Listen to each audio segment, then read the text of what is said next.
How to make an object glow in Premiere Pro.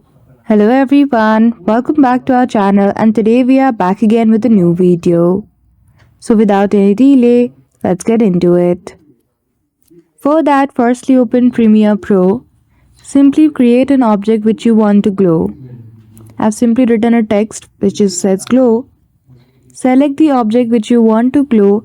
At the top left corner, click on the cursor icon. Then after in right hand side, Essential Graphic tab will open. From that go to Align and Transform.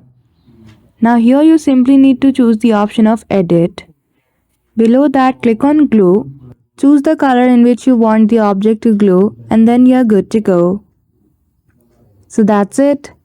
I hope you found this video helpful. If you did, don't forget to give it a thumbs up and subscribe to our channel for such tutorial. Thank you for watching till the end.